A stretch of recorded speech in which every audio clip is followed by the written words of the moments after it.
to the order of the diaconate. So kami po yung mga bagong people ng SPD. Ako po ay maa-assign papunta po ng Poland.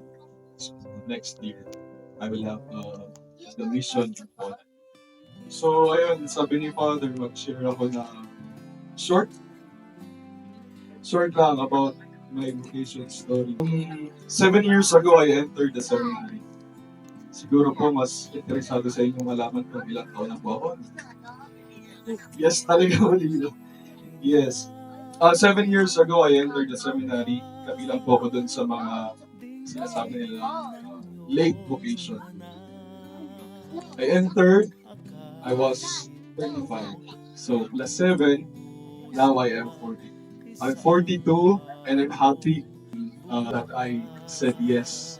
So when exactly you relate to the story of the gospel when Holy Spirit and the angel of God is revealing something to Mary, to Joseph.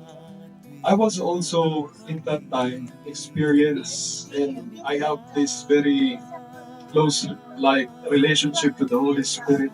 I was 33, 2015. That year is 2015. I was praying in the Adoration Chapel. And dahil 33 na ako doon, no? Ang tanong ko sa Diyos, Lord, kausapin mo naman ako. Gusto mo maunawaan. Ano ba ang plano mo para sa akin? That was my prayer. That was my question. And after that prayer, binasa ko yung gospel of that day. And the heading of that gospel, the Holy Spirit will tell you all the truth. I have many things to say to you. When the Spirit of truth comes, He will tell you all the truth. That time, wala po sa isip ko yung pagpasok ko sa seminary. Ako po yung naglilingkod lang sa aming simbahan. And that gospel reading was really a direct answer to my question. No? Lord, kausapin mo naman ako. And then God spoke to me through His words. The Holy Spirit will tell you. And after some months, this thought of entering to seminary came into my mind. And I started to open myself to the signs of the Holy Spirit. Totoo po mga kapatid, kapag tayo inopen natin yung aming sarili sa kung ano yung will ni God para sa atin, we will be happy. We will experience happiness in life. Yung tanong na tinatanong ko sa Diyos, kung ano yung gusto mo para sa akin, ito na yun. I am now on our date next year, hopefully, and also with the help of your prayers, come February 2025, I will be ordained as a priest. And then realizing the will of God for you. This month's celebration of the season of creation, I remember when I was first year here, my first year in Tagaytay, his first term was seminary. We started this farm. During that time, September 5, 2020, looking back noon sa mga videos from our humble beginnings, kaming lahat dahil pandemic time, wala kaming ginagawa. So, supposed to be naka-apostolate kami outside apostolate on weekends, but because of pandemic, through Father Son, we decided to clean this idle land. That was September 5, 2020. Kaming lahat po ng mga seminarista at mga pare, nagsimula po kami noon sa pinakababa ng farm, cleaning the area. And we thank God for the many blessings that we received. Kasi from doon sa baba hanggang dito sa itaas. After 4 years, in September 5, God indeed showered us blessings. These blessings to be shared para sa inyo. Yung blessings po hindi natatapos sa atin. Ang blessing dapat hindi tumigil sa atin. Ang blessings dapat ibahagi sa ibang tao. At yun po ang gusto ng Panginoon sa ating lahat.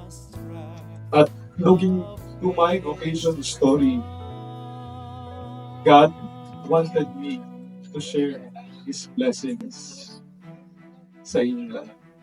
And one thing that siguro it changes when I was ordained as a deacon is yung blessing to bless other people. Kanina nag-share si Father about stories of miracles dito sa early. I was really about in tears kasi I have also my own story.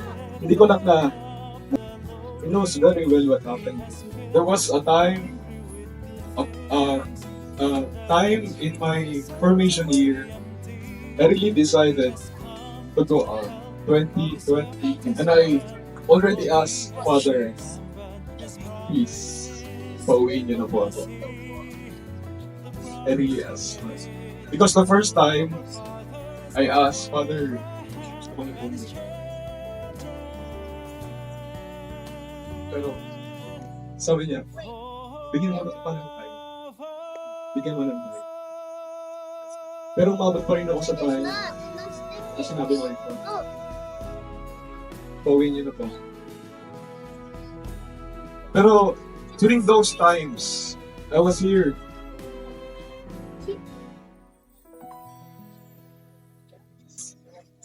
Praying to our Father for healing through enough. Kanina nag-share si Father about miracles, stories of miracles dito sa Our Lady of the Poor. I was really about in tears kasi I have also my own story. Hindi ko lang na-share kay Father Sam, but he knows very well what happened to me. There was a time in my formation year, I really decided to go out 2020, and I already asked Father, please, pauwiin niyo na po ako. I really asked. Because the first time, I asked Father, gusto ko na po umuwi. Pero, sabi niya, bigyan mo pa ng time. Bigyan mo ng time. Pero umabot pa rin ako sa time. Kasi sinabi mo rin po, pauwiin niyo na po. Pero, during those times, I was here. Everything is a grace. I thank God for all the blessings. Mahirap, no? Mahirap. Wala pong madaling buhay. But as long as palagi tayong kumakapit sa Diyos, we will overcome everything, every challenges. And true enough, that those challenges, if we allow those challenges in our lives, and we allow God to be with us, those challenges, mas nagiging malapit tayo sa Diyos. Mas nagiging malapit tayo sa Iyo. Kaya po, patuloy tayong manalik, patuloy tayong manalangin ng katapagan. Minsan mawawala tayo ng landas, pero as long as sinasabi natin sa Panginoon, huwag mo akong papabayaan, hindi ka niya mapabayaan. Muli, happy feast day po sa inyong lahat. Amen po! Leads to